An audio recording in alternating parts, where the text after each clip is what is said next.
तो देखिए, तुर्की के विरुद्ध जो है आवाज अब उठने लगी है और आर्थिक युद्धकालीन पुतला जो है वो भी तुर्की का फूका गया है। और उधर गाजियाबाद की साहिबाबाद फल मंडी में एक बड़ा फैसला लिया गया। मंडी के व्यापारियों ने तुर्की से सेब का आयात पूरी तरीके से बंद करने का ऐलान किया है। और अब एक बड़ा इम्पैक्ट आ रहा है टर्की और आज़रबाईजान पर। तो ये तैयब अर्दवान जो है ना, वो तो अब सर पकड़ के बैठ गए होंगे कि ये क्या हो गया, लेकिन ये तो होना ही था।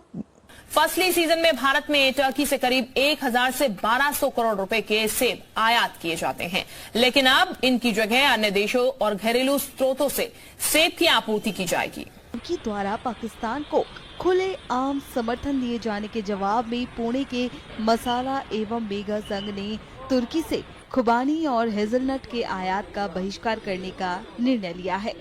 संघ के अनुसार पूना के हिसाब से देखा जाए तो इसका महीने का 100 से 200 करोड़ का ट्रांजैक्शन होता होगा टर्की से, और महाराष्ट्र के हिसाब से तकरीबन 1000 से 2000 करोड़ का ट्रांजैक्शन होता होगा। यहाँ पे बहुत बड़े बड़े इंपोर्टर्स पूरे महाराष्ट्र भर में हैं, और भारत देश का हिसाब किया जाए तो 10 से 20 हजार करोड़ का कम से कम इसका इंपोर्ट टर्की से होता है। लेकिन अगर ये पूरा बहिष्कार किया जाएगा तो टर्की की एक बहुत बड़ी कमर टूटेगी, इससे उनका बहुत आर्थिक बड़ा नुकसान होगा, क्योंकि भारत एक बहुत बड़ा कंज्यूमर मार्केट है।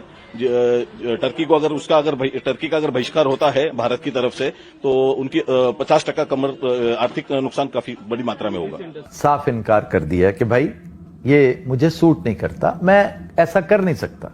नाज़रीन, हमारे पड़ोसी और हमारे दुश्मन ने एक फॉल्स फ्लैग ऑपरेशन के बाद एक ऐसी सूरत हाल कायम कर दी है जिसके बाद दो मालिक एक तबहाने पर हमें नजर आ रहे हैं। ऐसी सूरत हाल ना बने, लेकिन है तो मक्कार ना हमारा दुश्मन और हमारा पड़ोसी।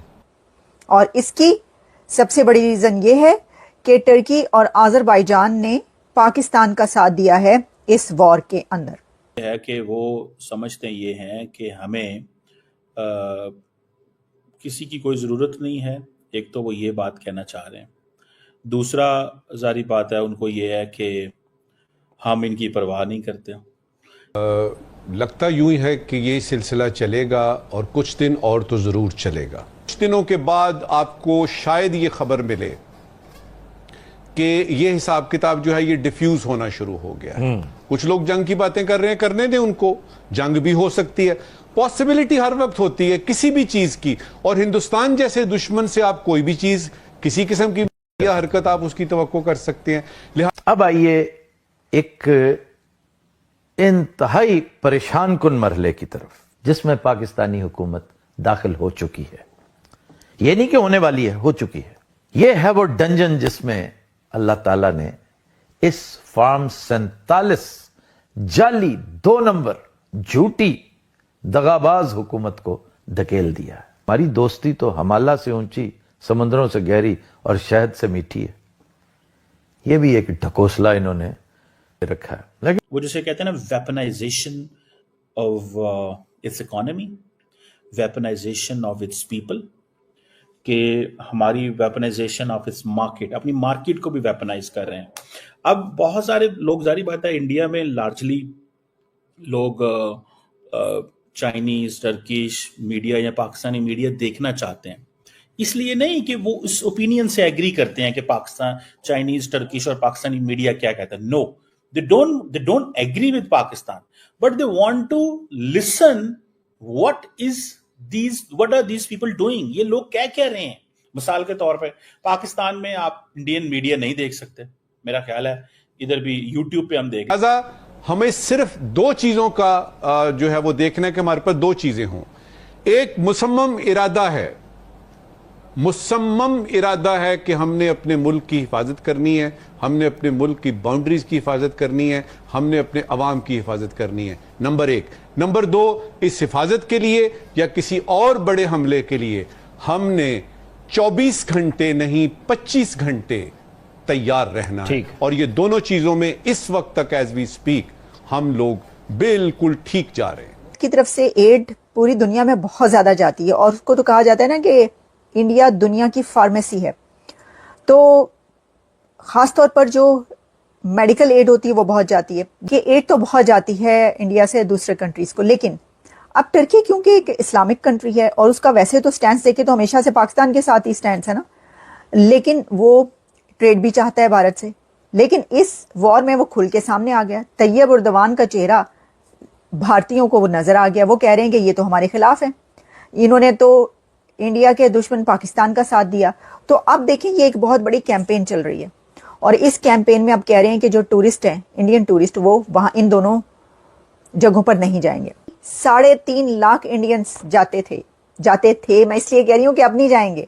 2024 में यानी पिछले साल 3.5 लाख भारतीय तुर्की में छुट्टियां मनाने के लिए गए। अब देखें, जब वहां पर जाते हैं आप तो वहां पे पैसा भी खर्च करते हैं, आप खूब पैसा स्पेंड करते हैं, आप वहां पे शॉपिंग करते हैं, खाते पीते हैं, होटल्स में रहते हैं।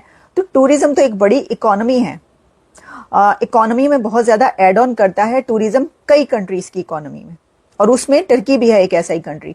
तो अब तुर्की के टूरिज्म को तो डस पड़ने लगी है, क्योंकि वहां पे लोग ये कह भी रहे हैं, यानी अर्ज कर रहे हैं अपने लोगों को कि ना करें, और खुद से जो लोग हैं वो ये कह रहे हैं कि अब हम इन 2 कंट्रीज में नहीं जाएंगे।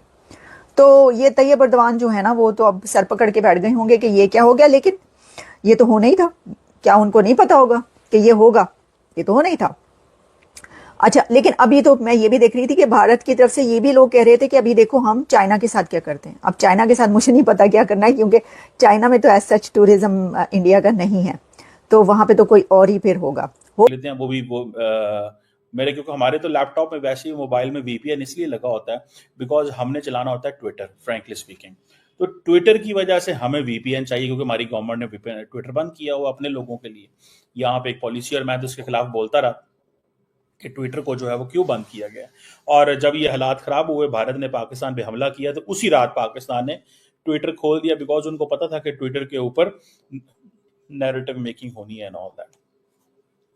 लेकिन इंडिया ये समझता है कि हमें पाकिस्तान को और तुर्की को और चाइना को ये सजा देनी है कि जनाब वो हमारी मार्केट से फायदा ना उठाएं।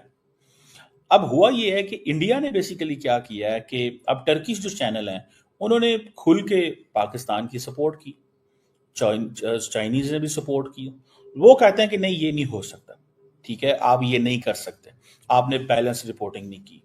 अच्छा, क्या जो मेजर रिपोर्ट्स हैं, कैसा लगा? अगर अच्छा लगा है तो प्लीज़ सब्सक्राइब कीजिए, शेयर कीजिए, बेल आइकन ऑन कीजिए, ताकि आपको आने वाली हर एक लेटेस्ट न्यूज़ आसानी से मिल जाए। उम्मीद करते हैं आप लोगों को मेरा ये वीडियो पसंद आया होगा। पसंद आया तो ज़्यादा से ज़्यादा शेयर करना, ताकि हमारे और भी भाई बहन इस न्यूज़ को देखकर जानकारी हासिल ले।